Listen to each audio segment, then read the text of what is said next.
à tous et bienvenue dans le cadre des rendez-vous Tech et Bio. Aujourd'hui, j'ai le plaisir de vous accueillir, Natacha Sotro de l'ITAB, l'Institut de l'Agriculture et de l'Alimentation Biologique.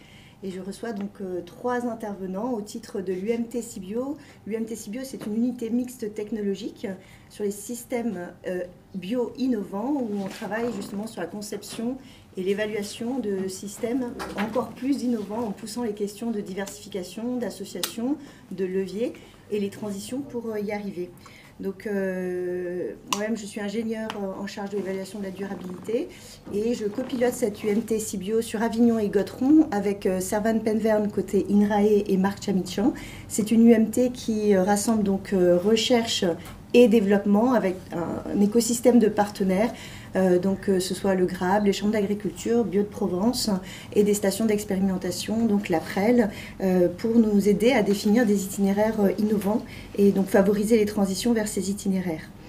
Dans le cadre de cet atelier, donc de cette conférence, on vous propose trois interventions sur différents aspects et différentes échelles couplées. Donc l'intervention tout d'abord de Mathieu Marguerie, donc ingénieur Agribio 04 dans le cadre du réseau Bio de Provence, PACA, Bio de Provence donc, les réseaux des associations bio de notre région. Et il présentera donc les atouts des associations d'espèces en grande culture. Ensuite, nous aurons une intervention à distance donc, de Raphaël Pau qui nous rejoindra sur le plateau, mais en virtuel à distance.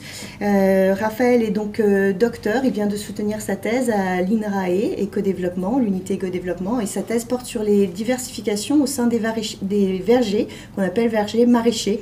Donc, il nous expliquera au sujet de sa thèse comment il a traité la question des compromis à gérer dans le cadre de la diversification, l'articulation donc entre diversité cultivée et complexité malgré tout de cette gestion.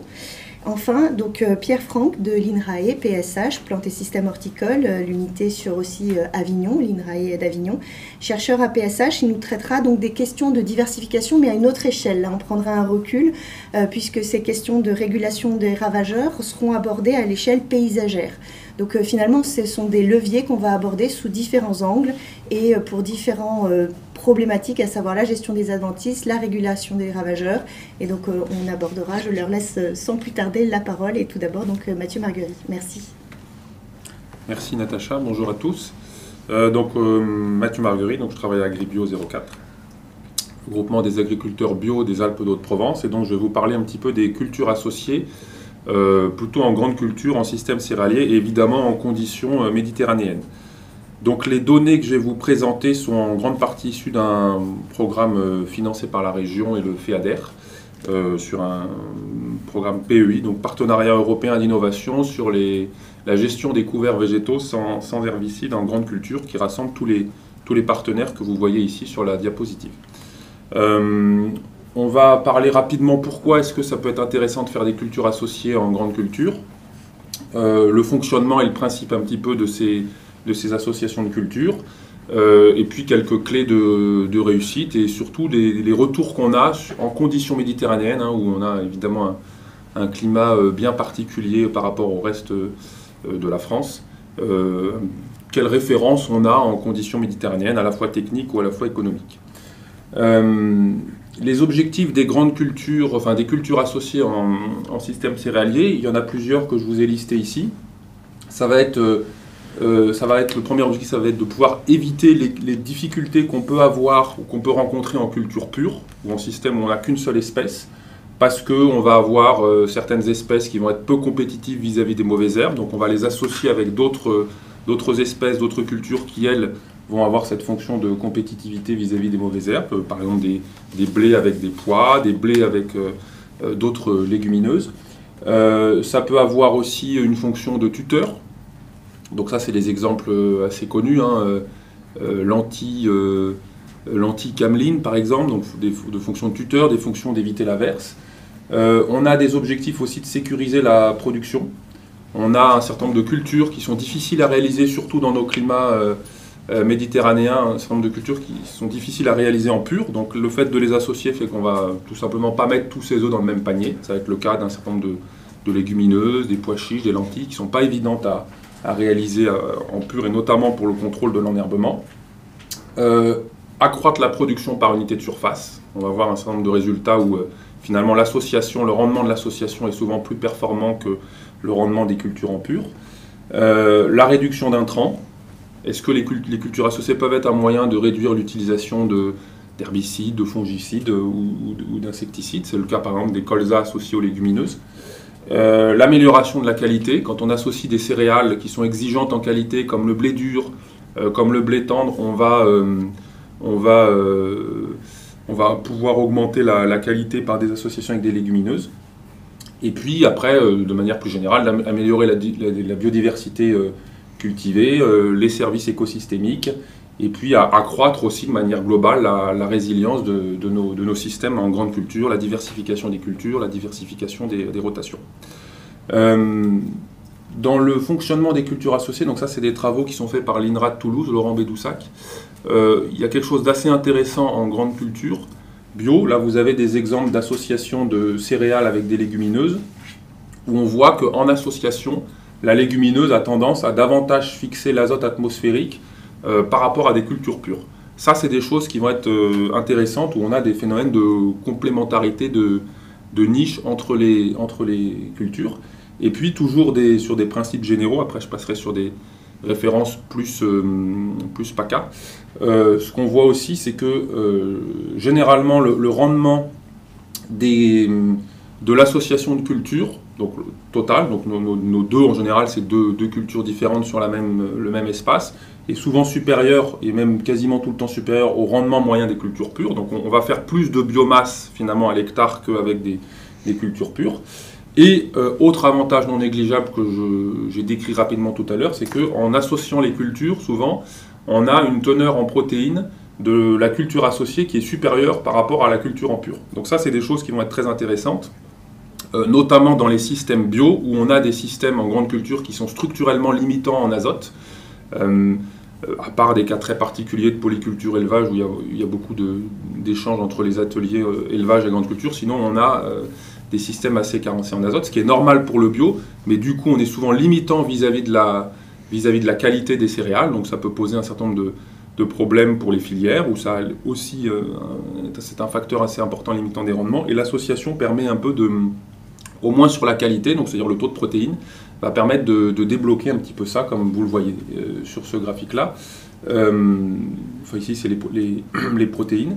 Donc voilà, les associations de culture vont avoir des effets bénéfiques, surtout dans des niveaux des effets bénéfiques sur le rendement et la qualité, surtout dans des niveaux où on est limitant en azote, ce qui est le cas en bio.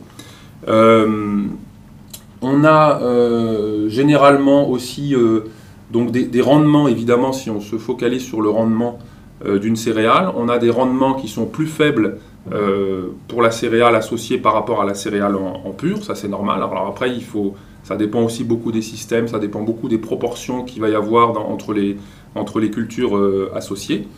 Et puis, donc maintenant je vais vous parler un petit peu des clés de réussite de l'implantation des cultures associées, avec des références qui sont faites justement en région PACA, avec le programme que je vous ai présenté ici. La première manière de faire des cultures associées en grande culture, ça va être de semer et d'avoir des récoltes simultanées. Donc on va semer en même temps un blé et un pois par exemple. Donc ça plutôt au printemps, ou un blé et une lentille, plutôt sur des semis un peu tardifs de janvier-février. Donc ça veut dire qu'il faut qu'il y ait une concordance pour la maturité des graines des deux espèces qu'on associe. Ça veut dire qu'il faut qu'il y ait une complémentarité entre les espèces pour accroître l'utilisation des ressources limitées, donc l'eau et l'azote. Donc c'est pour ça qu'on va associer souvent une céréale et une légumineuse. Ça veut dire qu'il va falloir qu'on évite qu'une des deux espèces soit trop dominante sur l'autre. L'objectif, c'est souvent de récolter un peu les deux. Alors des fois, on veut récolter plus de lentilles ou plus de blé, ça dépend. Mais voilà, il va falloir faire attention à comment les espèces sont capables de s'agencer. La date et les profondeurs de semis. À savoir qu'il faut évidemment associer des espèces qui se sèment à la même date et qui se sèment à peu près à la même profondeur, ou alors ça nécessite plusieurs passages de semoirs. Et puis attention, on en parlera peut-être un peu après, mais attention aussi à la récolte, parce qu'on va récolter deux espèces en même temps, donc ce n'est pas les mêmes réglages, et les dates de récolte sont bien à réfléchir. Donc là vous avez, sur la photo en bas à gauche, un exemple de blé associé à à de la lentille.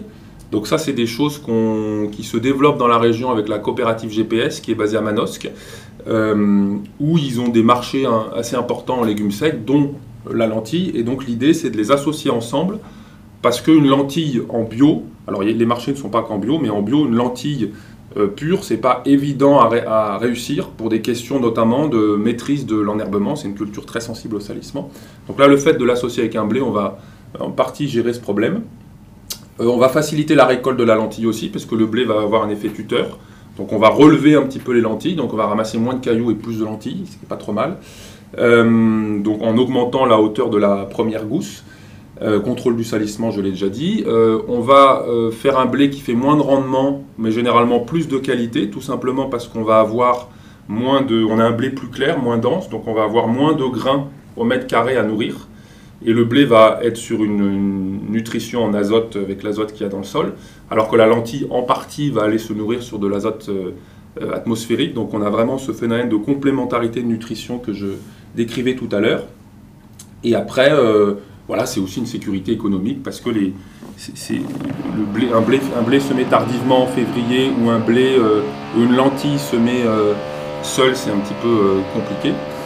Par contre, ça nécessite un tri derrière, donc un tri avec un trieur optique. Et on le fait dans la région, ça se fait dans la région parce que GPS est occupé d'un trieur optique, sinon c'est très difficile de se lancer là-dedans pour trier les productions.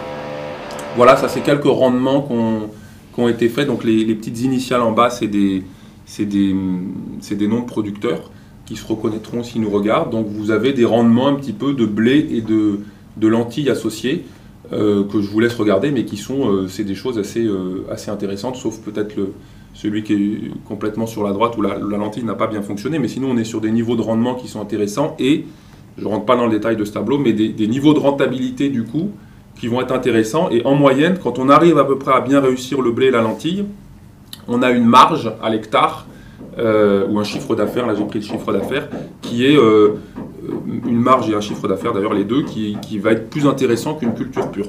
Donc ça, c'est des avantages assez importants, et la lentille, elle explique une bonne partie de ce résultat.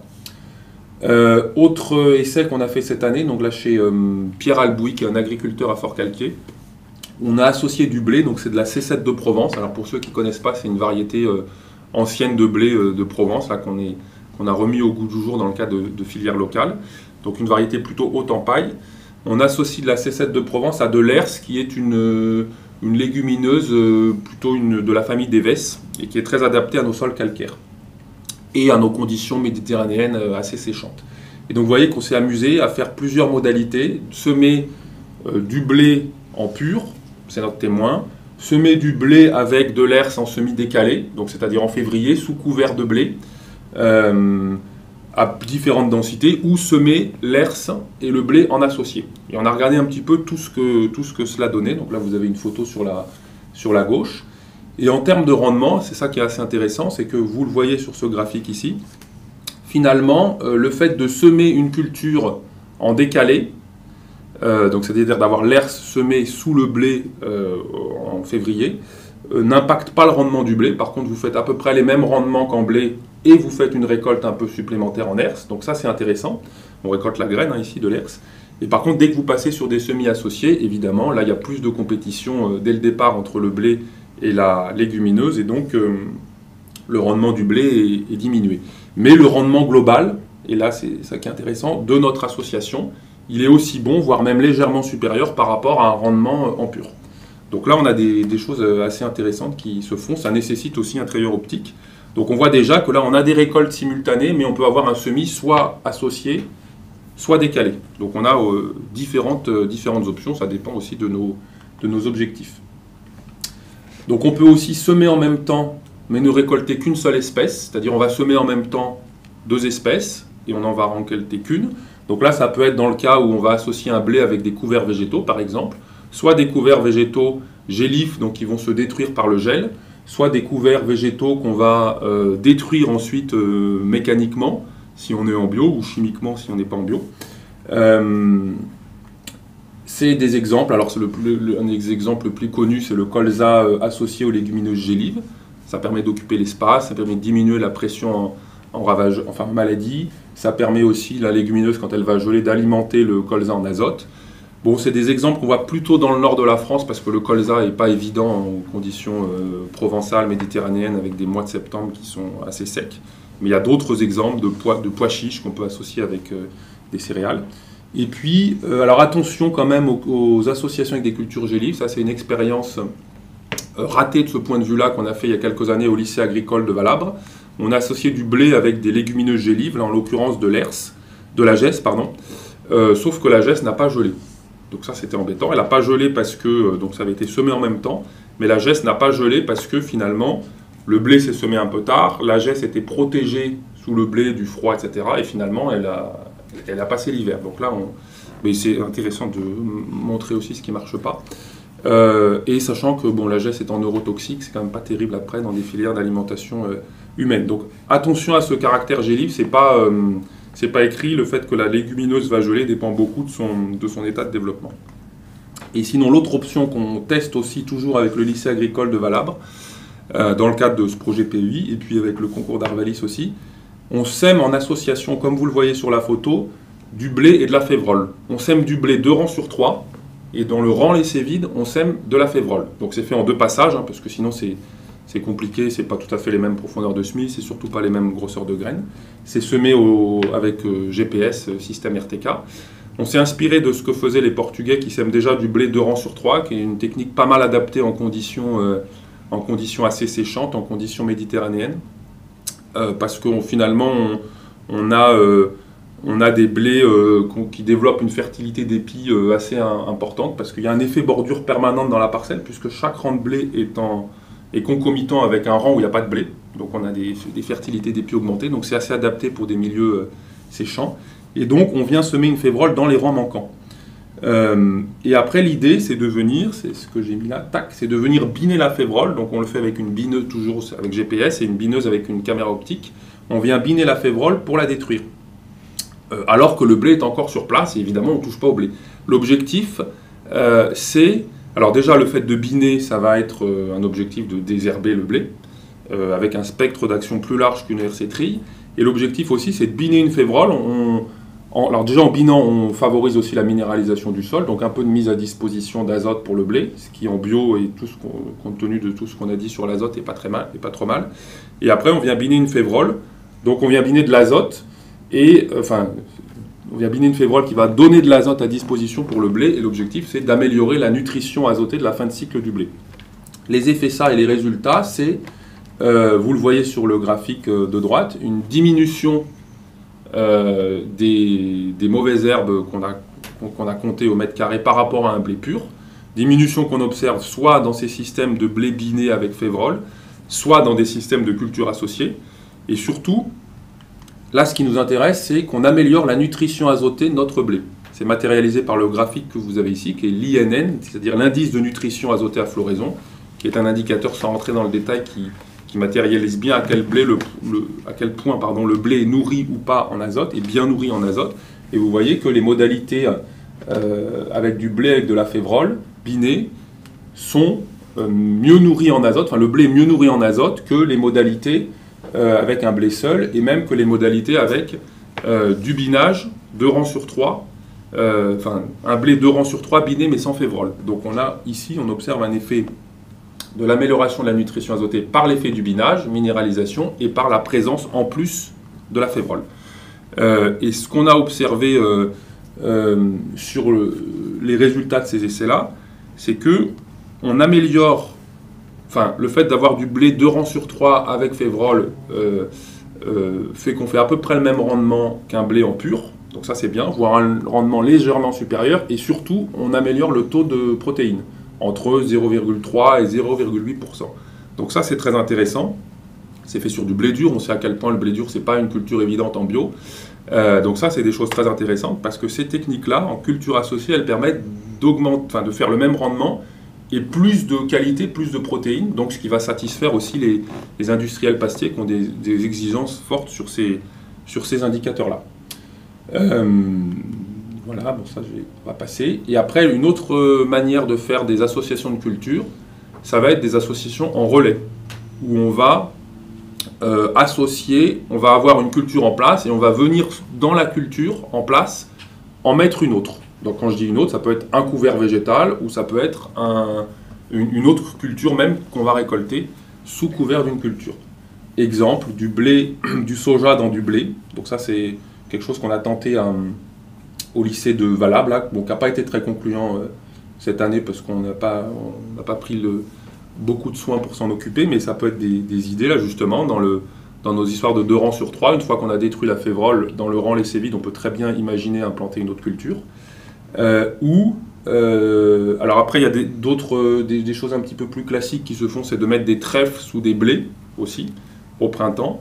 Ça se fait en bio parce qu'on a une densité d'épis au mètre carré qui est moins importante qu'en conventionnel, donc ça laisse passer la lumière pour le trèfle. Alors après, avec un bémol quand même, c'est que dans nos systèmes méditerranéens où souvent les sols sont secs, implanter un trèfle qui est une toute petite graine, c'est pas évident, notamment en cas de sécheresse à ce moment-là. Et puis pour tous les agriculteurs qui ont des blés anciens hauts en paille, c'est pas évident non plus parce que le fait d'avoir des blés hauts en paille fait qu'ils occultent complètement la lumière. Et donc voilà quelques exemples chez des producteurs. Donc ça c'est du Damien Orsière qui est à Gap, qui a fait des cultures de quinoa et en même temps, ou juste après, dans le quinoa, il a implanté un blé et un trèfle. Donc vous voyez le quinoa sur la gauche et vous voyez sur la droite le quinoa récolté avec le tapis de trèfle qui est déjà dessous. Donc en fait c'est bien parce qu'il a déjà sa culture implantée une fois qu'il a récolté la première culture. Donc ça c'est en termes d'optimisation et de conservation des sols, c'est assez intéressant. Autre exemple, toujours chez le même agriculteur à Gap, Damien, une lentille avec une luzerne sous couvert de lentilles. Donc il a semé les deux en même temps. Il a récolté la lentille la première année, puisque la luzerne met du temps à se développer, donc elle laisse la lentille s'exprimer. Donc à gauche, vous avez la photo de l'association, et à droite, vous avez la photo que j'ai prise il y a une dizaine de jours, où maintenant vous avez une très belle culture de luzerne. Donc là aussi, on optimise. L'idée, c'est vraiment d'optimiser à chaque fois l'espace. Et puis le dernier moyen d'associer les cultures, c'est d'avoir une association permanente, c'est-à-dire d'avoir tout le temps des sols couverts, et d'avoir par exemple des couverts végétaux qu'on va venir réguler en permanence, et qui vont être présents en permanence dans la rotation et qu'on va venir réguler. Alors là où c'est le plus développé, c'est en agriculture de conservation des sols non bio, puisque par exemple ils vont être capables de gérer une luzerne vivante dans une rotation, parce qu'ils ont des herbicides pour réguler cette luzerne par rapport aux autres cultures de la rotation. Et donc avec des systèmes très intéressants, très performants, pas d'incidence si c'est bien maîtrisé sur le rendement, voire même le contraire, des rendements intéressants et des qualités intéressantes.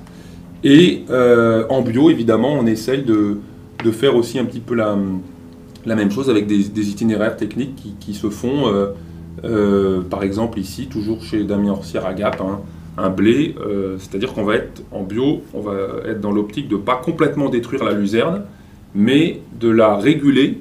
Donc on va la scalper plutôt que la labourer pour qu'ensuite elle soit capable de repartir dans le blé.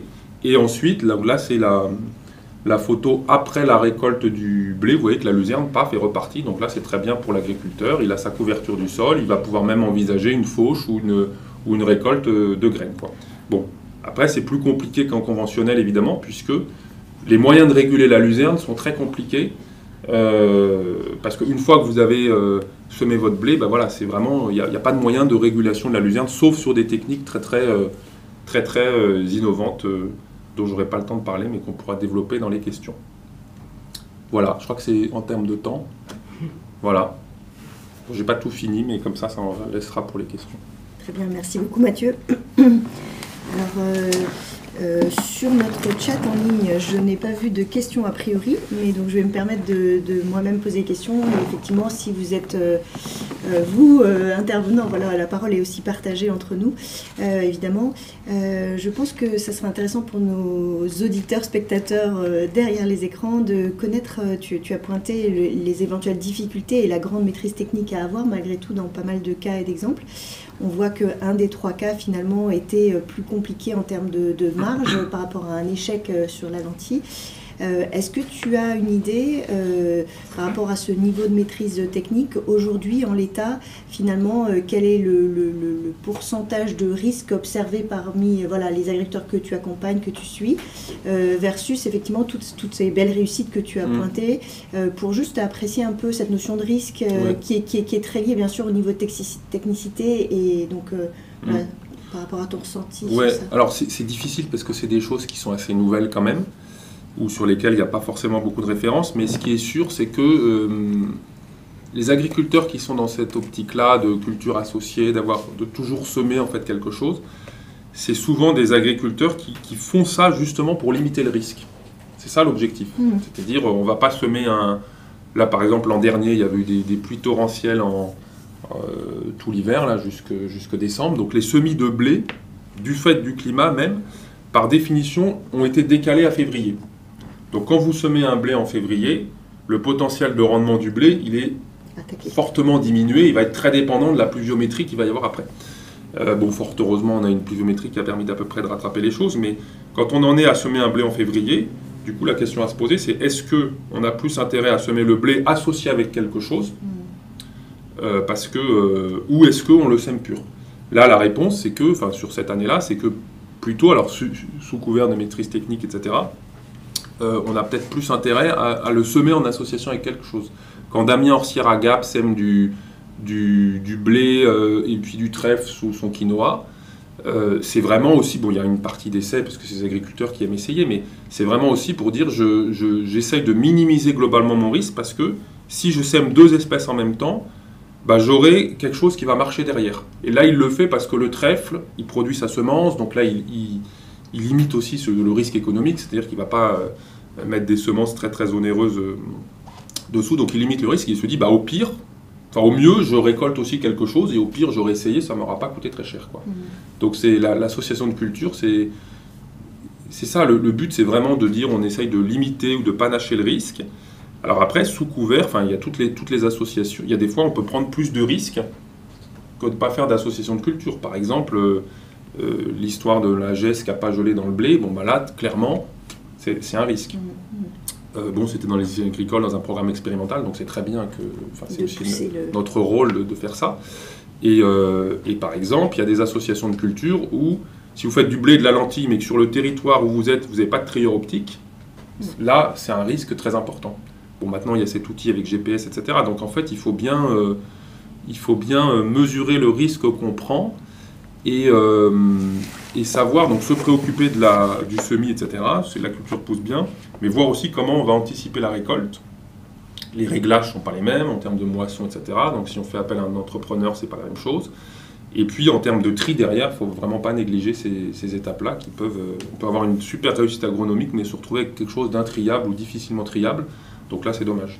Et donc dans le cas qui a été présenté où la marge n'a pas suivi finalement, est-ce que vous avez élucidé en quelque sorte les paramètres qui ont été très limitants à ce niveau-là dans l'accompagnement de cette démarche? L'hypothèse qu'il y a, donc ça c'était dans le cadre d'association de blé et de lentilles, deux cas qui ont très bien marché, un cas où il y a eu une faible récolte de la lentille. La différence entre les trois parcelles, c'est les précédents.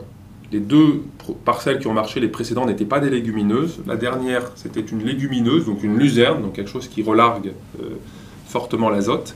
Et donc l'hypothèse qu'on a derrière, c'est de dire que le reliquat azoté de sortie d'hiver était très important, et donc ça a largement favorisé le blé au détriment de la lentille, du coup. Donc voilà, c'est des choses qu'il faut caler, d'où la nécessité de savoir, justement dans le cadre de ces associations, là on va continuer à l'étudier puisqu'il y a des filières derrière et des enjeux économiques et des partenariats, c'est de dire quels sont les facteurs clés de la réussite ou au contraire limitants de ces réussites, quoi. D'accord. Justement, la perche est tendue par rapport aux filières, l'aspect filière, et aujourd'hui, dans quelle mesure il y a une incitation au niveau des filières à promouvoir ces associations que tu nous as présentées? Alors, en tout cas, je sais que dans le sud-ouest, ils sont assez en avance là-dessus, avec les coopératives Calisol, entre autres. Et en fait, s'il n'y a pas la filière derrière, ça bloque. Ça bloque. Et donc, jusqu'à présent, les cultures associées, ce n'était pas forcément très possible de les valoriser, sauf si on est... ça dépend des cultures associées, mais en tout cas, en filière longue, C'était pas si vous êtes paysan boulanger que vous avez votre trieur. Alors les paysans boulangers ont rarement des trieurs optiques, mais on peut faire d'autres associations, des blés, févroles, etc., qui ne nécessitent pas des trieurs optiques. Mais en filière longue, c'était plutôt limitant. Maintenant que GPS, du coup, a ce trieur optique, ça débloque considérablement les choses pour justement tenter des cultures associées. Et les premiers retours qu'il y a montrent que c'est plutôt intéressant économiquement et agronomiquement. Donc il faut absolument qu'il y ait les filières derrière, et souvent l'opération qui manque, c'est le tri, quoi, et souvent optique. Très bien. Alors je crois qu'on va passer à la deuxième intervention, et on pourra se garder, si on a du temps, un petit temps final commun, puisqu'on va le voir, on a quand même des passerelles et des points communs dans les différentes interventions sur ces notions de risque, de prise de risque, de minimisation, d'optimisation. Et je laisse la parole donc à Raphaël Pau, qui nous a rejoint à distance, donc que vous apercevez donc sur vos écrans, et qui va partager donc la présentation que je vais dérouler pour lui.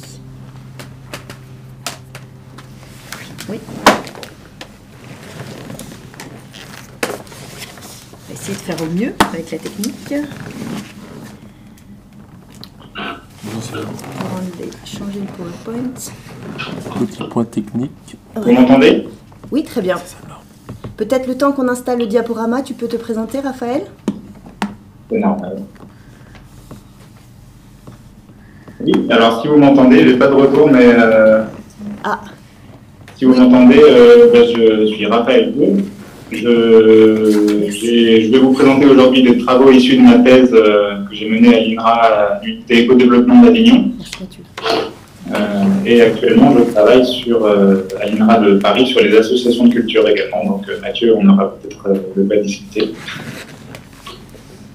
J'attends votre top départ pour commencer. C'est bon.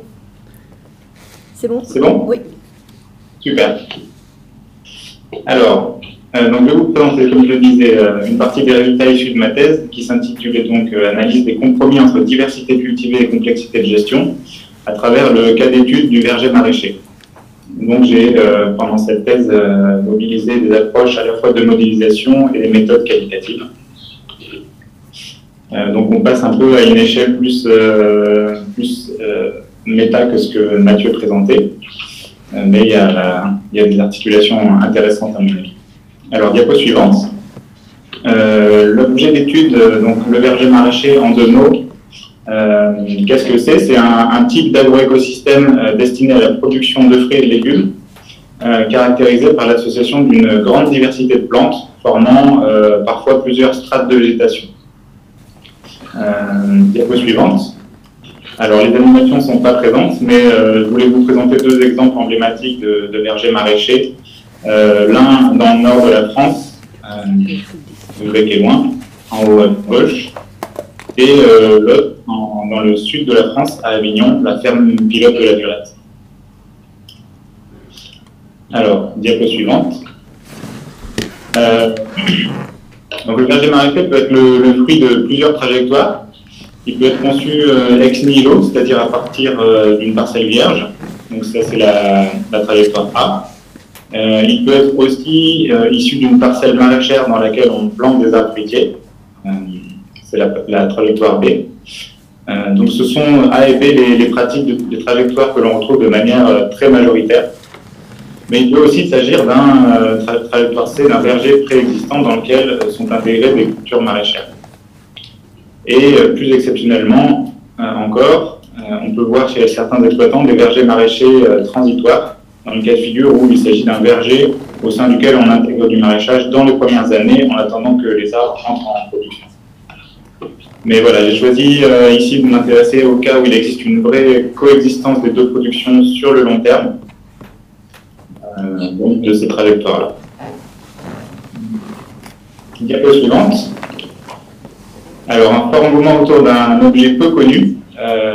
Donc, s'ils sont encore marginaux par rapport à d'autres formes d'agroforesterie plus classiques, ils suscitent néanmoins un très fort engouement de la part des porteurs de projets et des structures d'accompagnement.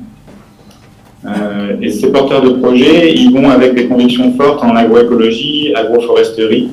On retrouve notamment beaucoup de points communs avec les micro-fermes sur la remise en question des standards de la modernisation agricole. À savoir principalement des installations sur petite surface avec une forte diversité cultivée, commercialisée principalement en circuit court, des profils sociologiques non issus du milieu agricole, peu de foncier, peu de capital de départ, et, comme je disais, des inspirations fortes autour de courants comme celui des maraîchages sur sol vivant ou de la permaculture. Et donc, malgré le fait que ces systèmes suscitent énormément d'enthousiasme de la part des porteurs de projets, il existe encore aujourd'hui très peu de références, qu'elles soient scientifiques ou technico-économiques, en France et en Europe. Alors, diapo suivante, une question de compromis. Alors, cette diapo, il faut la lire de gauche à droite. Il n'y a pas d'animation, mais donc en raison de leur nature fortement agroécologique, ces systèmes semblent en mesure de répondre à de nombreux défis spécifiques aux régions agricoles tempérées. Tout d'abord, d'un point de vue agronomique, leur efficience est un atout dans la compétition pour l'utilisation des terres. Ça, Mathieu l'a un petit peu montré précédemment. Ensuite, l'hypothèse de meilleure régulation naturelle est souvent avancée, bien que rarement encore démontrée scientifiquement. Deuxièmement, sur le plan économique, leur production diversifiée est particulièrement adaptée aux besoins en produits frais des consommateurs, tout en facilitant la création de liens sociaux, puisqu'elle permet des modes de commercialisation directe. Et enfin, sur le plan écologique, donc leur forte dimension agroécologique semble en mesure de limiter ce qu'on appelle les externalités négatives des systèmes agricoles, tout en maintenant un niveau de productivité assez élevé. Donc ça, c'était pour les pour. Malgré ces nombreux atouts présumés, ils posent beaucoup de questions et sont porteurs de nombreux enjeux. Tout d'abord, un enjeu lié à l'association même de l'arboriculture et du maraîchage, et le fait que les systèmes qui en résultent sont structurellement très complexes. De par l'organisation spatiale et temporelle de plusieurs ateliers, ils se rapprochent beaucoup de ce que certains auteurs dans la littérature nomment comme dynamique, intégrée ou synchronisée. Deuxièmement, des difficultés liées au fait, des difficultés de gestion, d'itinéraire technique et d'organisation du travail, qui sont liées au fait que combiner deux ateliers très exigeants du point de vue de leur gestion peut compliquer cette gestion même. Et ces difficultés semblent s'additionner au fait que les cultures sont agencées même dans une logique agroforestière. Donc on n'est plus sur une simple diversification. Et finalement, troisième point, on est en présence d'une différence de dynamique importante entre le maraîchage qui repose sur des cycles de production très courts, infra-annuels, et l'arboriculture qui nécessite en revanche une projection sur le temps long et qui demande un investissement conséquent pour mettre en place et faire évoluer l'outil de production. Donc tout cela constitue un équilibre parfois fragile, ou en tout cas une question de compromis entre d'une part, sur la gauche de cette slide, les bénéfices attendus de cette diversité cultivée, et d'autre part, la complexité générée par cette même diversité. Alors, diapo suivante. Bon, ça c'est un détail, mais c'est tous ces éléments-là nous permettent de formuler la problématique suivante, qui était celle de ma thèse. Comment se caractérisent les compromis entre bénéfices attendus du verger maraîcher et les difficultés engendrées par la complexité de ces systèmes? Et aujourd'hui, dans le cadre de cette présentation, diapo suivante, je vais m'intéresser plus spécifiquement à la question de recherche qui est la diversification et l'association de cultures sont-elles susceptibles de réduire le risque dans le cas spécifique de l'horticulture?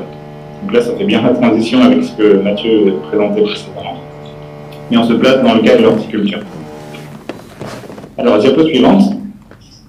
La diversification et l'association de cultures sont-elles susceptibles de réduire le risque? Donc, comme je vous disais, les vergers maraîchers reposent sur deux grands piliers agronomiques, la diversification et l'association de cultures. Et je vais vous présenter un peu la manière dont nous avons saucissonné le problème en traitant d'abord de diversification puis d'association. Diapo suivante. La théorie du portefeuille. Alors, il est communément admis que la diversification est susceptible de réduire le risque, mais est-ce toujours vrai et surtout, pouvons-nous quantifier cette réduction du risque? Il existe un vieil adage qui suggère de ne pas mettre tous ses œufs dans le même panier, mais si on le traduit en termes agricoles, il est parfois difficile de définir quels paniers doivent être utilisés et comment les cultures qui les composent doivent être réparties. Et par ailleurs, ce concept a déjà été abordé dans d'autres domaines par ce qu'on appelle la théorie du portefeuille. Donc on va faire un petit bond dans le temps et on revient en 1954, lorsqu'Harry Markowitz fut le premier à théoriser ce concept-là et à en faire l'application en économie. Mais nous, ce qui nous intéresse là, c'est bien le modèle mathématique qu'il y a derrière. Donc c'est un modèle mathématique assez simple, basé sur le rendement, la variabilité du rendement, et surtout la corrélation entre les actifs d'un portefeuille. Donc je vous ai mis les équations, mais je vous épargne les subtilités mathématiques. Diapo suivante, une illustration. On va partir d'un problème très simple pour illustrer la théorie du portefeuille à travers cette petite illustration. Donc, dans un contexte horticole, il faut le lire de gauche à droite. Il s'agit de trouver les bonnes combinaisons de cultures en privilégiant des espèces qui se comportent de manière différente face à un même environnement. Donc, moins le rendement d'une culture est corrélé à celui d'une autre culture, plus il est avantageux de diversifier la production entre ces cultures. Donc, si on prend ce cas illustratif, deux cultures, pommes et tomates par exemple, mais peu importe parce que c'est un cas fictif, en analysant l'évolution des rendements des pommes et des tomates sur les 15 dernières années, on s'aperçoit que en haut, si je simule ça, les années sèches, on a beaucoup de pommes et beaucoup de tomates, alors qu'en bas, les années humides, on produit ni pommes ni tomates. Et on dit dans ce cas-là que ces cultures sont parfaitement corrélées, donc avec un degré de corrélation qui est égal à plus 1, puisqu'elles réagissent exactement de la même manière face à un même environnement. Diapo suivante, pour finir cette illustration. Donc maintenant, si on prend une autre culture, la carotte par exemple, les années sèches, on a beaucoup de pommes et peu de carottes, alors que les années humides, on ne produit pas de pommes, mais on produit beaucoup de carottes. Et donc on dit dans ce cas-là que les cultures sont parfaitement négativement corrélées, puisqu'elles réagissent de manière totalement opposée à un même environnement. Diapo suivante. Donc voyons maintenant une représentation graphique de ce concept. Donc, la théorie du portefeuille repose sur deux critères, le rendement et le risque, qui correspond à la variabilité de la production. Et globalement, en agriculture, la situation, donc voilà, nous avons ici le rendement sur l'axe vertical et représenté en fonction du risque sur l'axe horizontal. Et globalement, en agriculture, la situation la plus souhaitable, comme le disait Mathieu, c'est d'avoir une production suffisante pour un faible risque. Donc, idéalement, d'être sur la partie supérieure gauche de ce plan. Alors, diapo suivante. Alors là, toute l'information va arriver d'un coup, mais je m'en excuse. C'est les lois de la présentation à distance. Mais si vous prenez, toujours sur ce même plan en deux dimensions, une culture à faible rendement et faible risque, par exemple la culture A, qui est présente sur le rond bleu, là, en bas du graphique. Et si nous prenons une culture à fort rendement, la culture B, qui est située en haut à droite, et qu'on les regroupe dans un portefeuille, donc la ligne pointillée représente toutes les combinaisons possibles de ces deux cultures, de 100% de la culture A à 100% de la culture B. Et comme nous l'avons vu, le coefficient de corrélation peut prendre n'importe quelle valeur entre plus 1 et moins 1. Donc lorsque le coefficient ρ pour les deux cultures est de plus 1, on dit que les deux cultures sont parfaitement corrélées, donc il n'y a aucune possibilité de réduire le risque par la diversification. Donc la combinaison de ces deux cultures restera ici la moyenne pondérée. Mais dans la pratique, la plupart des cultures ne réagissent pas de la même façon au sol, aux conditions météorologiques ou aux pratiques culturales. Et si vous les combinez dans un portefeuille, vous pouvez en réduire le risque global. Donc moins les cultures sont corrélées et plus la réduction du risque est importante. Et donc c'est ce que j'ai mis ici avec la petite flèche qui correspond à ce que j'appelle le bénéfice de diversification. C'est quelque chose que l'on peut quantifier. Et c'est donc la réduction du risque qui est apportée par la diversification. Alors, diapo suivante. Donc, dans notre cas d'étude, on a besoin de données de rendement et de données de variabilité pour des cultures maraîchères et arboricoles. Je les ai cherchées dans les bases de données du CTIFR. Donc, si on applique ce cadre dans le cas, par exemple, ne prenez pas peur, cette matrice est juste pour vous montrer toutes les combinaisons que l'on a étudiées. Mais si on applique ce cadre, par exemple, dans le cas de l'artichaut et de la pomme, en haut, c'est la figure du haut, on obtient ce type de grappe avec une réduction du risque qui est relativement importante, donc un fort bénéfice de diversification. Pour l'aubergine et l'asperge, par exemple, il n'y a pas de bénéfice de diversification. La diversification n'apporte rien dans ce cas-là particulier. Donc ça, c'est un cas particulier, et j'ai appliqué ce cadre à une quarantaine de fruits et légumes à partir des données du CTIFL, et ça donne voilà, ce type de matrice que vous avez en fond. L'important, c'est de comprendre que la couleur de la case donne une indication de la pertinence des diversifications des cultures 2 à 2. Voilà, et ce qui est intéressant de noter à ce stade, c'est que ce que je vous ai mis sur la droite du schéma, c'est que contrairement à ce qu'on pourrait attendre, les classifications telles que les familles botaniques ou les groupes fonctionnels, légumes fruits, légumes feuilles, légumes racines, etc., n'ont pas de lien avec cette réduction du risque. Donc on ne peut pas expliquer une différence de comportement par une différence de famille botanique, par exemple. Donc c'est ce que j'ai mis dans la diapo suivante, Natacha. Les classifications usuelles ne sont pas pertinentes, mais on peut passer directement à la diapo d'après. Alors maintenant, on va voir ce qui se passe pour des assolements plus diversifiés. Voilà, je m'en excuse par avance parce que présenter ce genre de figure à distance, c'est pas facile. Mais donc maintenant, toujours selon ces deux dimensions rendement-risque, si on augmente le nombre de cultures dans le portefeuille, on se retrouve dans le cas de figure où on obtient une multitude de portefeuilles qui forment un nuage de points. Et la courbe qui rejoint les points A et B est ce qu'on appelle la frontière d'efficience. Donc là, il y a eu un problème dans le transfert du PowerPoint, mais tous les petits points noirs sont censés être sous la courbe. Parce que cette courbe qui rejoint A et B est ce qu'on appelle la frontière d'efficience. Donc elle se définit comme l'ensemble des options pour lesquelles on ne peut pas améliorer une dimension sans compromettre l'autre. On voit par exemple que le portefeuille 1, on le voit mal sur cette figure-là, mais le portefeuille 1 n'est pas optimal parce que pour un même niveau de risque, il y a le portefeuille 2 qui présente un niveau de rendement supérieur. Et de la même manière, pour un même niveau de rendement, le portefeuille 3 offre un niveau de risque inférieur. Donc je ne vais pas aller dans le détail de ces figures-là parce qu'elles ne sont pas évidentes à présenter à distance, et en plus il y a eu des transferts mal faits sur les PowerPoint. Mais du coup, dans notre cas d'étude, si on caractérise cette frontière d'efficience, donc diapo suivante, donc cette frontière AD, on a les meilleurs compromis en termes de rendement et de risque. Donc diapo encore suivante.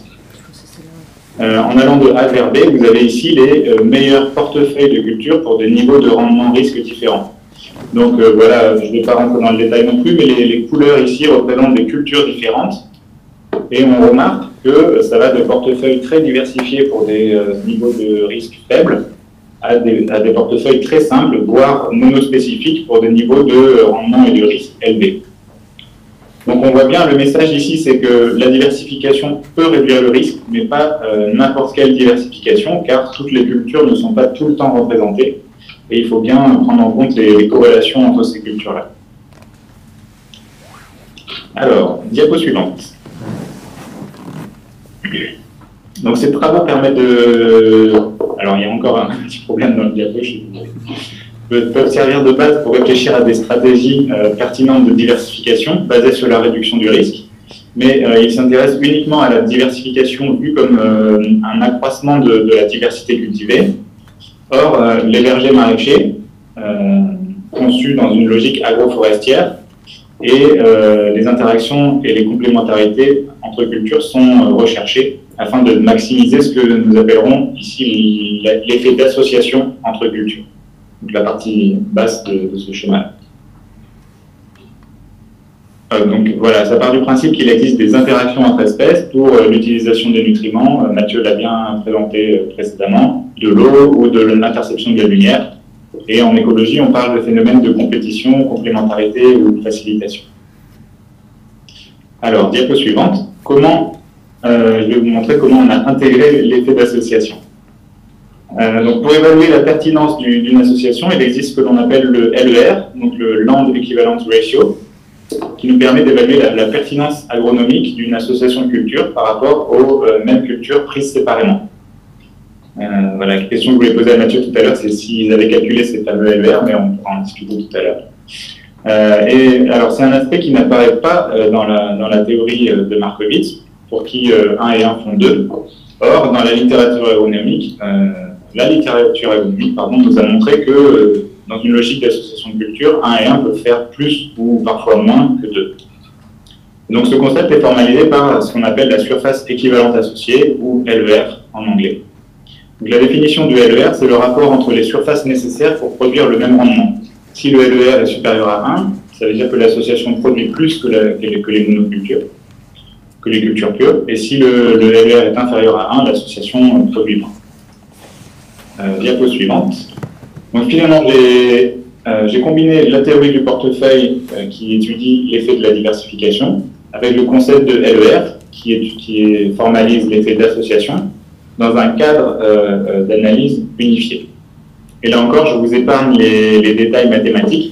Et ce qu'il faut retenir, c'est que le rendement ne dépend plus que des rendements individuels, mais également des LER, et que le risque ne dépend plus que des corrélations, mais d'un coefficient que j'ai appelé bêta. Et bêta, donc, c'est l'effet sur le risque de l'association de culture, que je distingue de l'effet sur le risque de la diversification. Diapo suivante. Alors, l'application de ce cadre à un corpus de publications scientifiques montre que les systèmes associés sont généralement plus performants qu'une approche en simple diversification. Donc là, il y a du texte en surimpression, mais voilà, ils sont plus performants à la fois en termes de rendement et de risque. En termes de rendement, d'abord, sur les 74 études qui représentent à peu près 450 expérimentations, donc 450 combinaisons uniques de deux cultures, le LER était supérieur à 1 dans 90% des cas. Et le LER moyen, que je vous ai mis sur la droite de cette diapo, était de 1,38. Donc, ça veut dire que, malgré le fait qu'il peut exister un biais de publication, l'association produit en général 38% de plus que son équivalent en culture pure, en horticulture. Diapo suivante. En termes de risque, cette fois, le fameux coefficient bêta, il se lit de manière opposée au LER, donc il est intéressant lorsqu'il est inférieur à 1. Donc j'ai calculé le bêta moyen et il est, dans notre cas en horticulture, de 0,88, ce qui signifie que le risque est d'autant plus réduit, avec une significativité importante. Donc les cultures associées, le message que je veux passer ici, c'est que les cultures associées, outre leur intérêt productif, peuvent avoir des rendements plus stables au cours du temps et servir de stratégie complémentaire à une simple diversification pour l'atténuation des risques. Alors, diapo suivante, et je vais conclure là-dessus. Si on rajoute ça dans la balance, le travail que je vous présentais ici nous apporte un éclairage sur les principaux bénéfices attendus d'un verger maraîcher, qui sont situés sur la gauche de cette balance. Donc, le système diversifié et associé semble pertinent tant du point de vue de la maîtrise du risque que de l'augmentation du rendement. C'est ce que je viens de vous présenter. Et néanmoins, de l'autre côté de la balance, il ne faut pas occulter, et c'est un peu ce que disait Mathieu, qu'ils sont aussi une source de grande complexité pour les gestionnaires de ces systèmes. Et cette complexité s'exprime notamment par le fait qu'ils combinent deux ateliers très exigeants du point de vue de la gestion, le verger et le maraîchage. Ça implique différents niveaux de contraintes dans l'organisation du travail, l'intégration entre les ateliers, parfois même des changements de pratiques associés à chaque atelier. Et finalement, tout en bas à droite, une autre facette de cette complexité-là, que je ne présente pas aujourd'hui, mais que j'ai étudié pendant ma thèse, c'était le fait que le verger maraîcher conduit à la nécessité de faire des arbitrages entre l'immédiateté qu'impose l'activité de maraîcher et la patience qu'impose l'activité d'arboriculteur. Et donc, l'agriculteur doit aussi concilier la volonté de diversifier son système avec une simplification des éléments qui composent ce système-là. Donc, on est bien, c'est ce que j'ai mis en titre de cette diapo, sur une dualité, ou un compromis en tout cas entre diversité et complet. Merci beaucoup, Raphaël. Je vous remercie pour attention. J'espère que c'était intelligible même à distance. Oui, oui, tout à fait. Et on peut aux questions. Merci beaucoup. Tu nous entends en fait? Je vous entends oui, très bien. Très bien, ok. Non, on a eu juste des petits soucis d'ajustement entre la version PDF et la version PowerPoint, mais à part ça, tout était bien compréhensible, lisible, il n'y a pas de souci. On va peut-être rebondir au bon de la question que tu as adressée à Mathieu sur le LER, hein, savoir si vous l'avez effectivement mobilisé comme indicateur. Déjà, ce sera fait comme... Alors, on est en train de le faire là, parce qu'on est en train de tirer justement les enseignements du projet là, qui arrive en bout de course ou pas loin. Par contre, on ne va pas pouvoir le faire sur toutes les expérimentations que je vous ai montrées, tout simplement parce qu'il y a beaucoup d'expérimentations qui sont des suivis chez des agriculteurs où il n'y a pas forcément toutes les modalités différentes. Les cultures en pur d'un côté, l'association, enfin les deux cultures en pur et l'association qui permettent de le calculer. Mais partout où on va pouvoir le calculer, évidemment c'est pas bon. D'accord. Très bien. J'avais une question, mais il me semble que tu l'as, en fin d'exposé, tu l'as précisé. Dans la revue Biblio, tu indiques effectivement 38% de bénéfices finalement dans cette revue bibliographique. Et donc tu as dit pour les systèmes horticoles. Est-ce que dans la revue Biblio, ça intègre aussi des cultures annuelles et ce qu'a présenté Mathieu en termes de grandes cultures? Est-ce que tu as fait une bibliographie large ou tu es vraiment centré là uniquement sur des associations de type verger maraîcher? Oui, alors ce que je précisais, c'est que là, ces chiffres-là et ces résultats-là étaient dans le contexte spécifique de l'horticulture. Donc, des associations légumes ou légumes-fruits, mais j'ai pas pris en compte les associations de grandes cultures parce que ça me semblait un peu loin. Et en fait, ce que j'ai oublié de préciser aussi, c'est que les résultats que je vous présente confirment ce que l'on retrouve dans la littérature agronomique sur les associations de culture en grande culture, parce que c'est des choses qui ont déjà été démontrées et c'est des résultats qui sont assez stabilisés en grande culture. Donc là, ce que je vous ai présenté, c'est dans le contexte spécifique des cultures maraîchères et ou arboricoles. Très bien.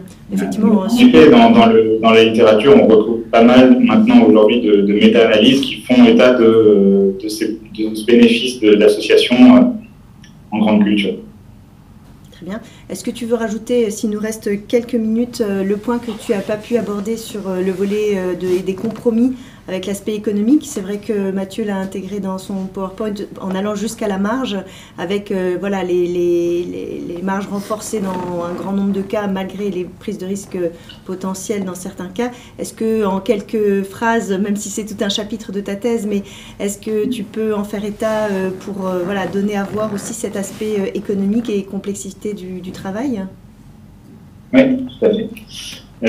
Alors, pour être assez succinct sur cette partie-là, on n'est pas allé jusqu'à chiffrer des marges de manière très précise à l'hectare sur système réel, mais on est plutôt parti du constat qu'il y avait cette différence de dynamique entre l'arboriculture et le maraîchage, et que cette différence de dynamique-là avait un impact sur la manière d'allouer, de théoriser en tout cas le temps de travail chez les agriculteurs en verger maraîcher qu'on a rencontrés.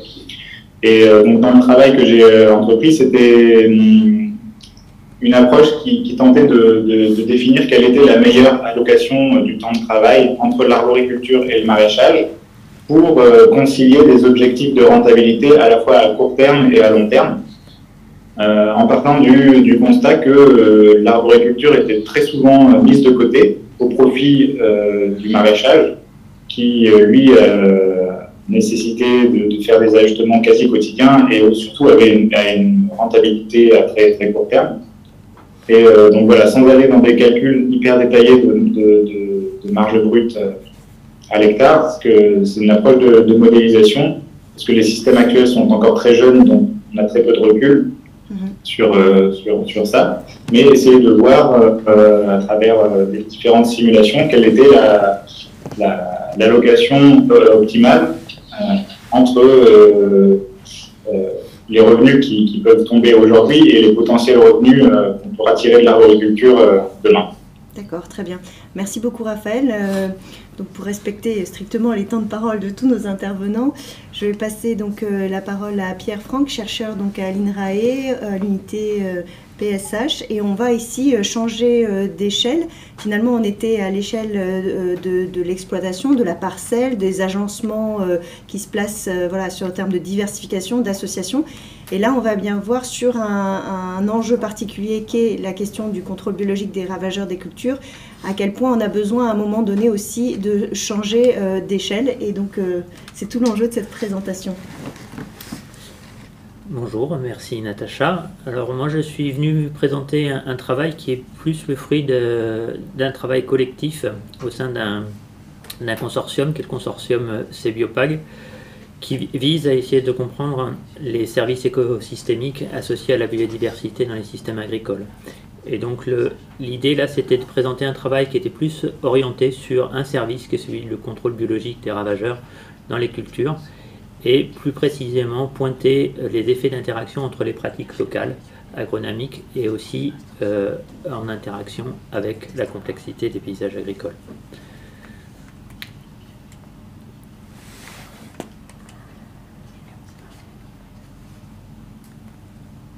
C'est la flèche. Les flèches, oui. Ça marche pas. C'est le mode... Ouais. Alors désolé, petit problème technique. C'est peut-être le mode de présentation. Ouais, bon.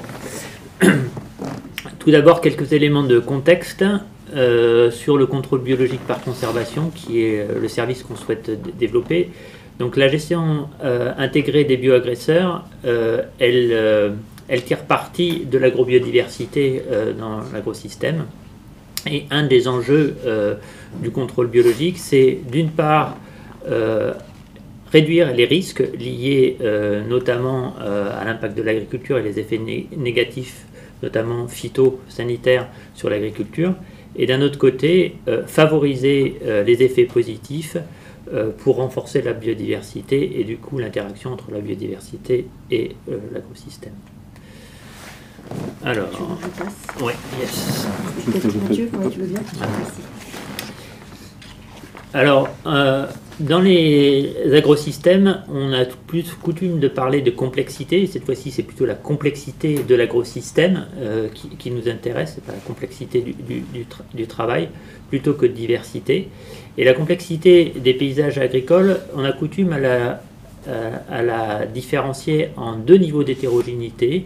L'hétérogénéité de composition, quels sont les différents éléments associés dans le paysage, l'assolement associé dans le paysage, et une hétérogénéité de configuration, cette fois-ci, c'est comment ces différents éléments sont associés dans le paysage. Suivant. Et du coup, la diversité du paysage, donc c'est la composante de ces deux hétérogénéités, donc suivant l'axe de la diagonale, qui est croissant suivant cet axe-là. Et on a tendance habituellement à conduire nos études pour essayer de mieux comprendre les effets de ces différents niveaux d'hétérogénéité, caractéristiques, mesures d'hétérogénéité, selon des gradients de complexité du paysage ou de simplification qui vont en complexité de la gauche vers la droite ou de simplification de la droite vers la gauche. Donc ça, c'est les gradients d'hétérogénéité paysagère. Et les leviers possibles d'être manipulés dans le paysage pour essayer d'augmenter la diversification, ils sont multiples, nécessitent une réflexion collective, mais peuvent jouer on peut jouer sur ce niveau de diversification en augmentant dans certains cas les proportions d'habitats non cultivés, en jouant aussi sur la diversification des assolements ou des rotations, donc aussi associer du spatial avec du temporel, diversifier aussi les pratiques de production, à jouer sur des pratiques éventuellement bio ou conventionnelles et diversifier le type de pratique dans les paysages, augmenter le bio. On peut aussi augmenter donc la production des surfaces en bio. Et on peut aussi jouer sur des aspects qui sont plus liés à la configuration en jouant sur la taille des parcelles cultivées par exemple. Diapo suivante. autre élément du contexte, c'est que la complexité paysagère a une influence importante sur la biodiversité, et en particulier la biodiversité fonctionnelle, celle qui peut être importante dans la régulation des bioagresseurs. Dans les paysages simples, en haut à gauche, on a globalement peu de diversité, peu d'espèces, et dans des paysages plus complexes, on augmente à la fois la diversité, le nombre d'espèces, mais aussi l'abondance de ces espèces. Et ça, c'est relativement bien observé dans différents types d'études. Une étude comme celle-là présentée de Ruch et al. Qui nous montre qu'on augmente le nombre d'espèces d'araignées lorsque on augmente la proportion d'habitats semi-naturels dans le paysage. Diapo suivante. Et quand bien même on a une plus grande diversité d'espèces, on a éventuellement attendu un effet sur le contrôle biologique des ravageurs, et c'est l'hypothèse qui est généralement faite. Et on a un certain nombre d'études qui montrent effectivement ce genre de choses. C'est que le niveau de contrôle biologique du puceron, par exemple dans cette étude, est inversement corrélé, négativement corrélé, cette fois-ci à la proportion de cultures dans le paysage. Donc on a un certain nombre d'éléments qui nous montrent que le contrôle biologique, d'une façon générale, est aussi lié à la complexité paysagère. Diapo suivante. Mais à ces études qui montrent ces aspects positifs, la plupart des études, et une méta-analyse récente conduite par Karp et al. Sur plus de 132 cas d'études dans différents pays et puis dans différents sites, montre que le lien entre biodiversité, complexité du paysage, notamment associé aux effets d'habitat semi-naturel, globalement n'ont pas d'effet positif sur le contrôle biologique. On a des effets du paysage sur le contrôle biologique, mais il y a en moyenne autant d'effets négatifs que positifs. Diapo suivante. Et une hypothèse qui est faite, c'est que le niveau de complexité, les niveaux de relations sont liés à différents aspects, et en particulier à des problèmes de combinaison d'échelles, à la fois de ce qui peut se passer au niveau de la parcelle et dans les paysages. Et l'idée globale, c'est que la sélection des espèces qui vont avoir un rôle dans le contrôle biologique au niveau de la parcelle dépend d'un double filtre, celui de la sélection du pool d'espèces régionales au niveau du paysage, qui vont jouer sur la dynamique entre les parcelles. Diapo suivante. Et un deuxième filtre est celui de la parcelle, qui cette fois-ci joue sur la dynamique des populations et les interactions trophiques au niveau de la parcelle. Et donc le contrôle biologique dépend de ces deux différentes échelles spatiales qu'il faut combiner pour mieux comprendre le processus. Donc l'hypothèse que l'on fait dans le travail que je vous présente, c'est que pour mieux comprendre ces deux niveaux hiérarchiques, on fait l'hypothèse que le contrôle biologique est augmenté quand la complexité du paysage augmente, que le contrôle biologique diminue quand l'utilisation localement diminue, mais aussi que le contrôle biologique peut aussi dépendre de l'interaction entre ces échelles paysagères, le niveau de complexité du paysage, et les pratiques locales, en l'occurrence l'intensité d'usage des pesticides. Diapo suivante.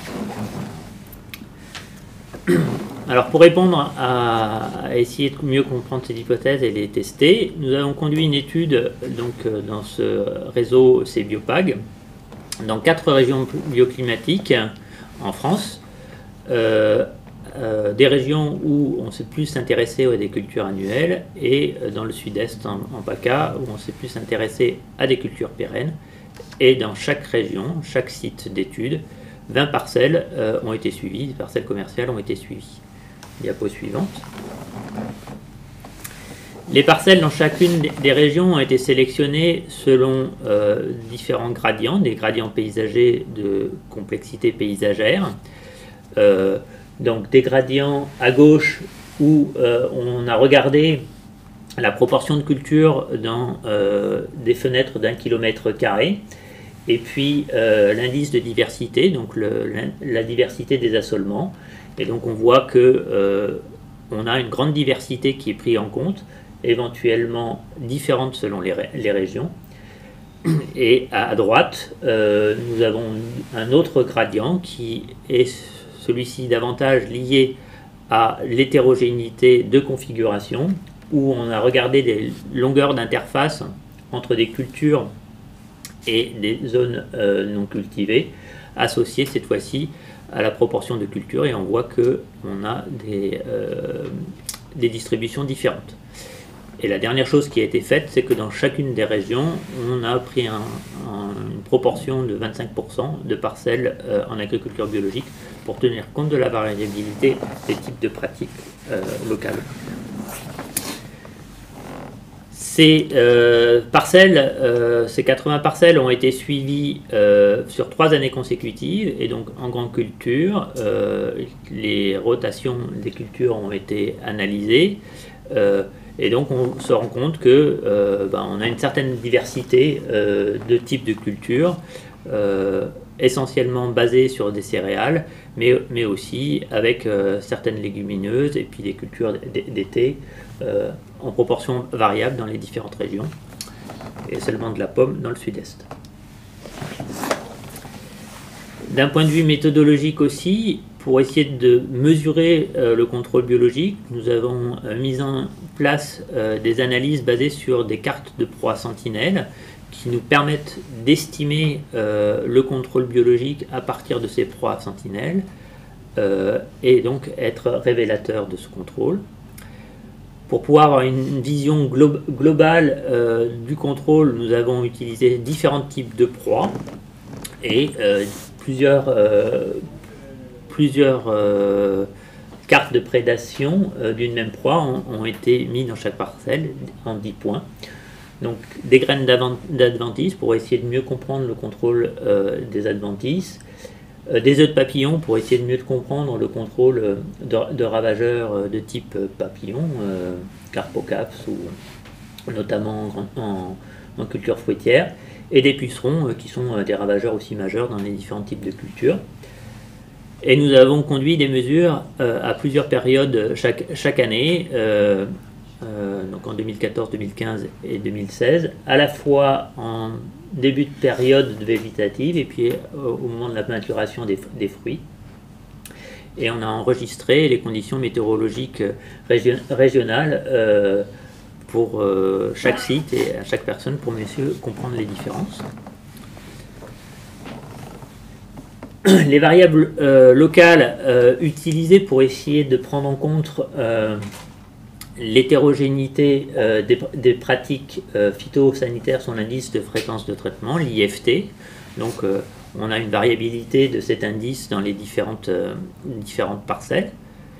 Et donc chaque parcelle où les mesures ont été faites, nous avons considéré le paysage avec différentes métriques dans une zone de 1 km² entourant la parcelle sur laquelle sont faites les mesures, des mesures de diversité d'assolement, donc avec des indices de cette classe d'assolement, des proportions de bois, des proportions de prairies, des longueurs d'interface bois-culture, des longueurs d'interface prairie-culture, et puis aussi un autre indice qu'on suppose jouer négativement sur le contrôle biologique, qui est la proportion de cultures identiques à celle que l'on a dans la parcelle cible. Et tout ça nous amène à avoir une complexité de paysage, différentes mesures de la complexité du paysage. Les analyses statistiques qui sont faites, sans rentrer dans le détail, ont vocation à mesurer des taux de prédation, donc des prédations des différentes cartes, des prédations de graines, des prédations de pucerons, des prédations d'œufs de lépidoptères. Donc, on a conduit des modèles statistiques pour modéliser ces taux de prédation pour les différentes proies indépendamment. en fonction de la variable locale qui est l'IFT, l'indice de fréquence de traitement, et chacune des variables paysagères décrites précédemment dans des modèles séparés, et l'interaction des deux, et les résultats que l'on obtient, c'est une moyenne de ces différentes choses. On a également à droite du graphique différentes covariables qui sont utilisées pour mieux paramétrer les modèles et mieux comprendre les choses, qui sont le type de culture, des parcelles cibles, et également des variables climatiques qui nous permettent de avoir un effet climatique sur les différents sites nationaux, et également des effets aléatoires liés à la parcelle. Donc ce tableau de résultats, pour faire simple, nous montre à la fois les facteurs locaux, donc l'indice de fréquence de traitement, sur la prédation des graines, des œufs et des pucerons. Donc c'est le haut du tableau. On voit, comme attendu, qu'il y a un effet négatif des IFT sur la prédation des graines et la prédation des pucerons, qui réduisent de 10-15% la prédation. Et lorsqu'on regarde les effets du paysage pris seul, on ne met pas en évidence d'effets des variables paysagères liées notamment aux habitats semi-naturels. Le seul effet qui est observé est un effet négatif de la proportion de culture dans le paysage, qui est un effet négatif réduisant à peu près de 20% la prédation des graines et des œufs de lépidoptère. Diapo suivante. Par contre, lorsqu'on s'intéresse davantage à l'interaction entre les variables locales et les variables paysagères, on se rend compte que pour un certain nombre d'indices de métriques paysagères, par exemple sur le graphique de gauche, où on s'est intéressé à la métrique de l'assolement et la diversité de l'assolement, et on s'est intéressé, donc c'est en abscisse, en ordonnée, nous avons le taux de prédation. Nous avons séparé les parcelles pour lesquelles il y avait une utilisation importante de pesticides, donc représentées par le petit tracteur et les traitements, de parcelles où on a globalement moins d'utilisation de pesticides, ici représentées avec des bandes fleuries. On se rend compte très clairement que selon le gradient de complexité, la prédation est augmentée dans des parcelles qui utilisent moins de pesticides que celles qui en utilisent davantage. Et donc le gradient de complexité de paysage va jouer différemment selon les pratiques locales. Et ça, on observe ça sur les différents types de prédation pour différents indices de complexité. Et complètement à gauche, où on s'est intéressé cette fois-ci à un gradient de simplification, où la métrique et le pourcentage de culture, on se rend compte que les choses jouent dans le sens inverse, par exemple pour les œufs de papillon. Donc en résumé, il y a des effets d'interaction entre les facteurs locaux et paysagers. La prédation augmente pour de faibles taux d'utilisation de pesticides avec la complexité du paysage, et la prédation diminue pour de fortes utilisations de pesticides avec la complexité du paysage. Donc la diapo suivante. Donc pour résumer, effectivement, on a des effets négatifs des pesticides sur le contrôle biologique, et nos résultats sont cohérents avec des précédents travaux. On met aussi des évidences d'effets négatifs de la quantité de culture sur le contrôle biologique, et c'est aussi cohérent avec des principaux d'autres travaux. On ne met pas en évidence d'effets des habitats semi-naturels sur le contrôle biologique, donc ce qui rend difficile à comprendre sur le rôle de cette complexité. Par contre, on met très clairement en évidence des effets d'interaction entre les facteurs locaux et paysagers sur le contrôle biologique, et c'est bien intéressant de considérer les choses à ce niveau-là. Et pour finaliser, pour mieux comprendre ces effets-là qui sont complexes, liés aussi à des caractéristiques des relations entre la dynamique des proies et des prédateurs. C'est important de passer aussi par des phases de modélisation où cette dynamique peut être modélisée en fonction des régimes de perturbation et aussi des quantités de ressources. Une diapo de remerciement pour dire que ce travail est vraiment un travail collectif réalisé dans le cadre de ce réseau CBiopag et des différents financements qui ont aidé à ce travail-là. Et je remercie CBio pour cette invitation. Merci à toi Pierre.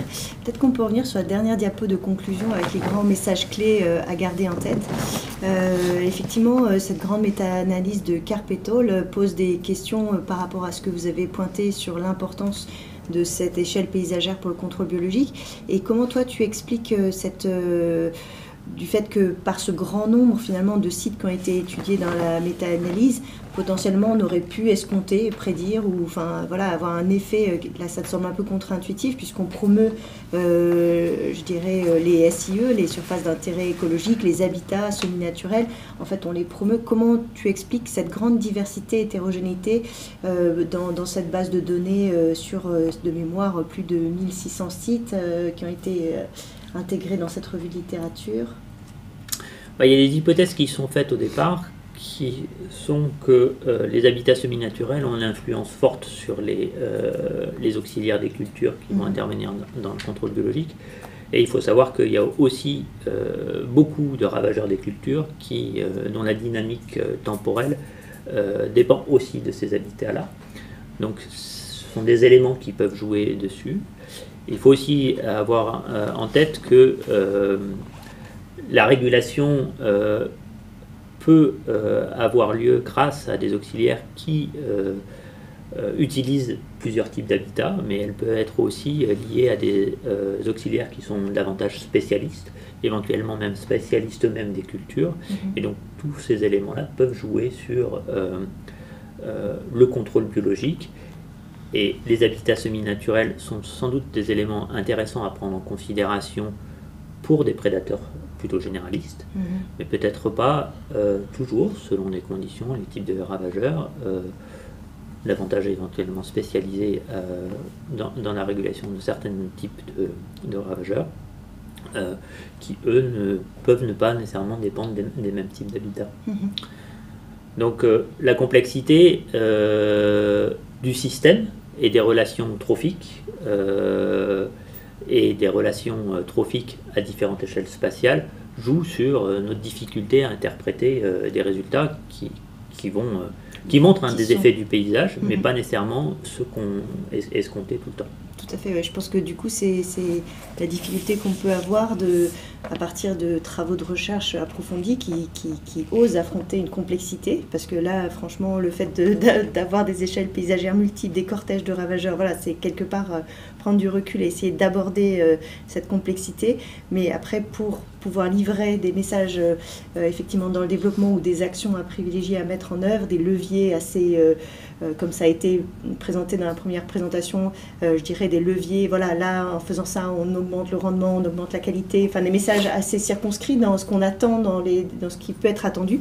Et c'est vrai qu'on se rend compte que devant une complexité de paysages plus ou moins hétérogène, où on a comme tu l'as indiqué, des ravageurs aussi qui vont être favorisés, etc. On a parfois des messages plus complexes à livrer dans la préconisation en termes de développement ou d'accompagnement. Par contre, je retiens effectivement, bien sûr, l'effet négatif des pesticides sur le contrôle biologique, puisque de facto, les pesticides peuvent avoir des spectres larges qui ne visent pas uniquement le ravageur, le bioagresseur en question. Donc ça, effectivement, c'est bien montré par les expérimentations. Est-ce que vous avez pu essayer d'établir aussi, je dirais, un gradient de l'affectation sur le service de contrôle biologique selon le type de ravageur, et notamment en fonction de leur faculté de déplacement plus ou moins importante? En fait, parce que c'est vrai qu'il y a aussi cette question qui se pose sur des bioagresseurs un peu inféodés à la parcelle versus des bioagresseurs qui vont effectivement naviguer sur des échelles beaucoup plus larges. Donc effectivement, il y a des travaux qui sont faits pour essayer de voir les effets du paysage et du coup les distances d'effet de certains éléments du paysager sur différents types de ravageurs. Très clairement, lorsque les ravageurs ont des capacités de dispersion qui sont importantes, notamment les pucerons qui se déplacent essentiellement avec les courants aériens. Les effets du paysage sont plus difficiles à mettre en évidence, du paysage en tant que tel dans sa composition, sur des ravageurs pour lesquels il y a des distances de dispersion qui sont beaucoup plus faibles, par exemple comme le Carpocaps. C'est beaucoup plus facile de mettre en évidence des effets assez locaux de la composition du paysage sur leur dynamique. Voilà. Et pour revenir sur les effets locaux, cette fois-ci au niveau de la parcelle et les effets des pesticides, il faut aussi avoir à l'idée que ces pesticides n'ont pas nécessairement que des effets sur les auxiliaires, parce qu'ils sont de large spectre, donc c'est pas que des effets directs, ils jouent aussi de façon très importante sur la dynamique même des ravageurs, et comme la dynamique des auxiliaires est liée à cette dynamique des ravageurs, la diminution des ressources est un élément essentiel aussi de la dynamique de ce qui se passe dans le contrôle biologique. De façon indirecte également, ouais. Ok, merci beaucoup. Je ne sais pas si on a encore le temps peut-être de garder un temps de discussion sur ces questions de diversification et d'association à différentes échelles. Alors là, on peut considérer que c'est une forme de diversification dans le sens où on parle de diversification cultivée versus une diversification non cultivée, finalement avec ces notions d'habitat semi-naturel, d'agencement. Voilà, c'est une diversification encore plus poussée en termes paysagers. Je ne sais pas si l'un d'entre vous souhaitez poser l'un à l'autre d'autres questions. Sinon, on va bientôt, je crois, devoir de toute façon rendre l'antenne dans quelques minutes. Je ne sais pas, est-ce que vous avez à votre niveau des questions? Raphaël, à distance, c'est toujours peut-être plus difficile de prendre la parole.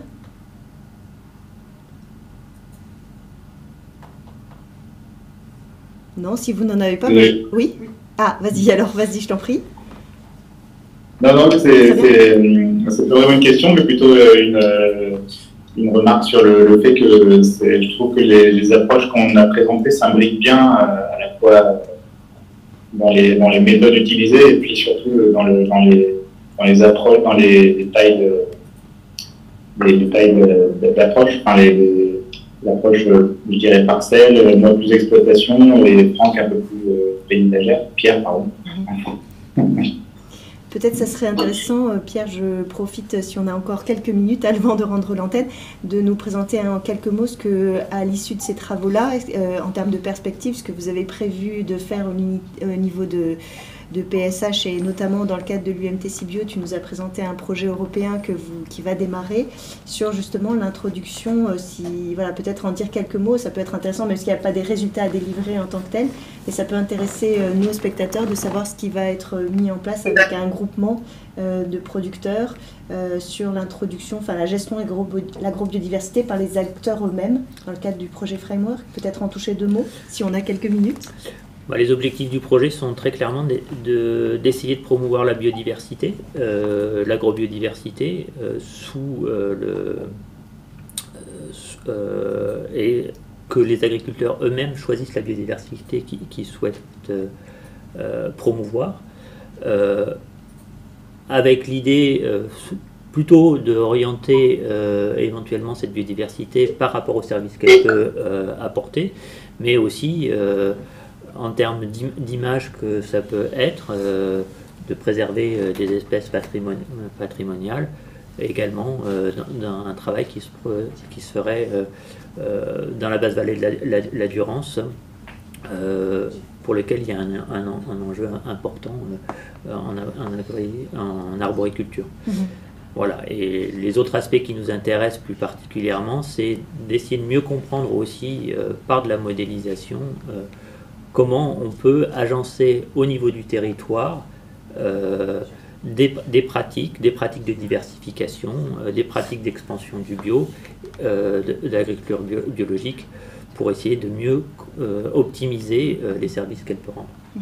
Je pense que c'est important, c'est vrai qu'on n'y pense pas souvent, mais finalement c'est de voir la biodiversité à la fois, comme tu l'as dit, en tant qu'atout pour les services écosystémiques rendus, mais également en termes d'aménité ou d'externalité positive, en termes de promotion de la biodiversité en tant que telle, puisqu'on est dans une phase massive d'extinction de la biodiversité, et l'agriculture, de par son emprise foncière, a un rôle à jouer aussi pour favoriser cette biodiversité. Je ne sais pas, peut-être Mathieu, tu veux aussi donner des perspectives aux travaux en termes de ce vers quoi vous aujourd'hui travaillez et les nouveaux projets que vous portez. Alors on va continuer donc tout ce qui est association de culture, couverture des sols. En fait, on travaille beaucoup la question de la conservation des sols. Alors donc moi sur le volet plutôt bio, comment on arrive à concilier l'agriculture de conservation des sols, qui consiste à couvrir les sols en permanence ou le plus possible et à les travailler le moins possible, avec l'agriculture biologique, où on a besoin un petit peu on a du mal à se passer de travail du sol en système mécanisé grande culture. Donc ça, on fait évidemment en lien beaucoup avec Arvalis, qui travaille beaucoup la question de la conservation des sols aussi.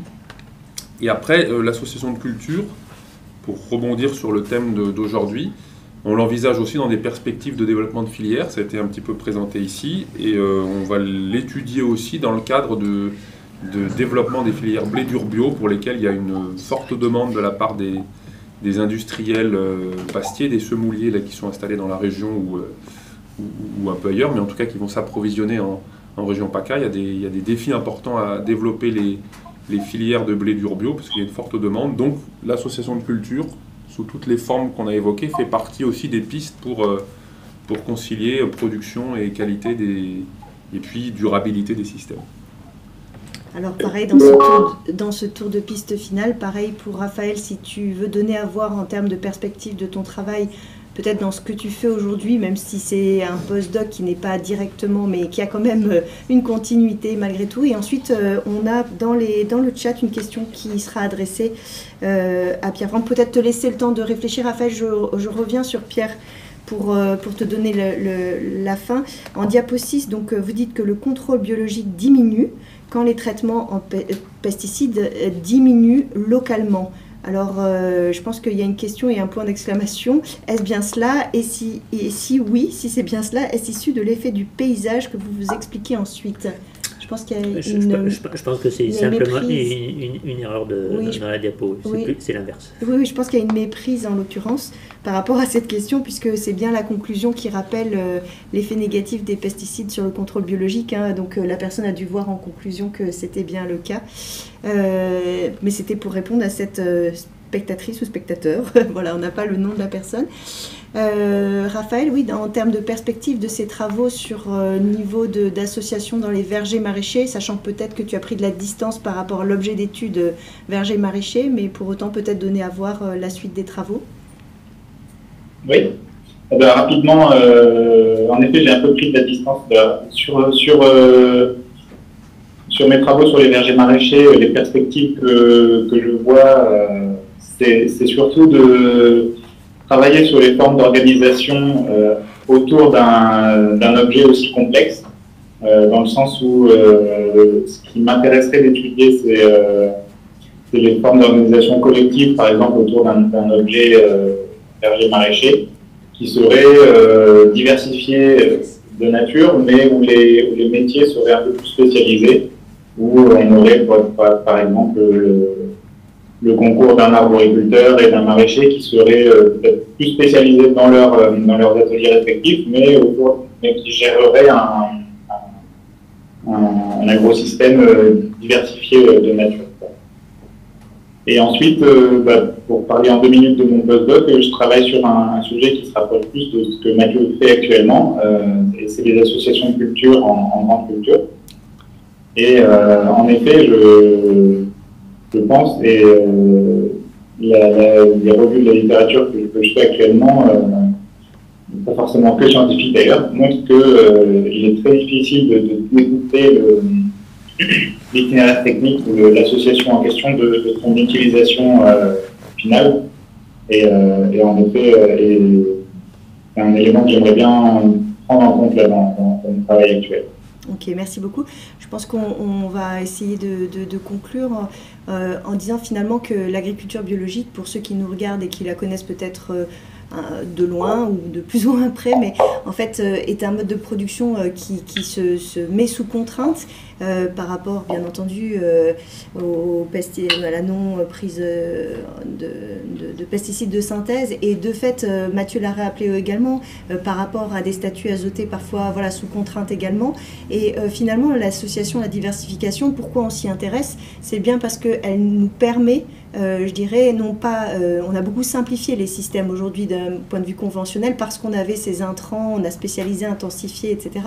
Et finalement, toutes ces dynamiques et ces travaux qu'on vous a présentés aujourd'hui, c'est vraiment pour dire, voilà, comment, tout en étant sous contrainte par rapport aux questions d'intrants, finalement, on utilise les services écosystémiques et les associations à la diversification pour nous permettre effectivement de produire et voire produire même davantage, puisqu'on a parlé de LER, de produire davantage et ne pas finalement être handicapé en quelque sorte avec tous les guillemets qu'il faut et pouvoir voilà, bénéficier de ces atouts, de ces diversifications, de ces associations. N'hésitez pas, si vous avez besoin de contacter, vous avez les contacts des différents intervenants au nom de l'UMTC Bio et au nom des organisateurs des rendez-vous Tech et Bio. Nous remercions chaleureusement. Et je vous invite également à être connecté pour cet après-midi. On a une autre conférence qu'on organise au niveau de l'UMTC Bio dans le cadre des rendez-vous Tech et Bio sur ces questions d'aménagement, d'infrastructure. Et donc je vous dis à tout à l'heure pour ceux qui resteront connectés. Merci, au revoir. Merci.